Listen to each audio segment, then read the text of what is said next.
I started as a skateboard truck manufacturer about 15, 20 years ago. We manufacture independent trucks, venture trucks, thunder trucks. The purpose of the skateboard truck is to, first of all, to support the actual deck, and then its second role, to steer the board.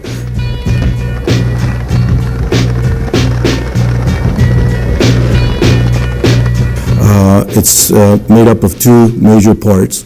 One is the base plate, which we have right here. This is the part that will mount on the board itself. Then the other one is what's called a hanger, and the hanger will mount the wheels. There'll be a wheel at each end. Well, our trucks are made in two processes. One is the sand cast process. Then we also make trucks out of a permanent mold system.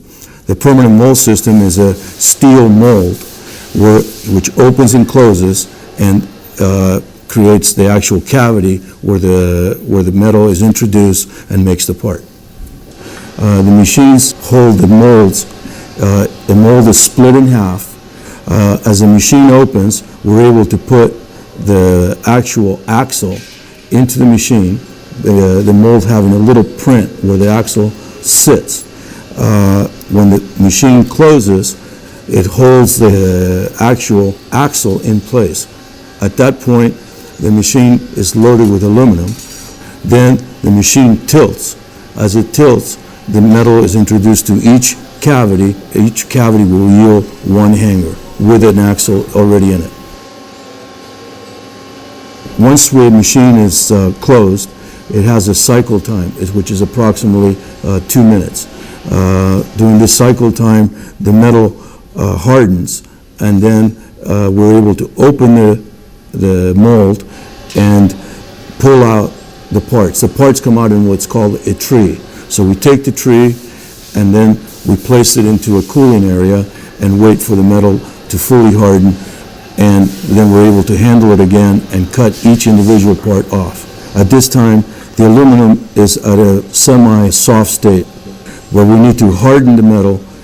So what we do is we send it to a heat treater. It's heat treated to the T6 condition and then returned to us for final work and assembly.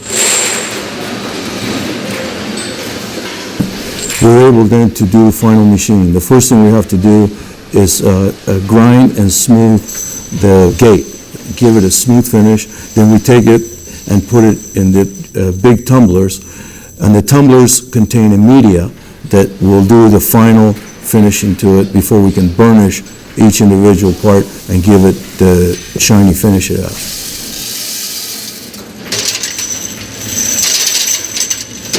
When we design skateboard trucks, the most important part of the design process is the input that we get from the actual riders. We can't design a skateboard truck by what we feel is an improvement without having their input. The ultimate test is what the skateboarders say about it. Sometimes they will come up with the idea saying this should be changed because it will improve the performance of the skateboard truck. So it comes from the skateboarders more than from us as manufacturers.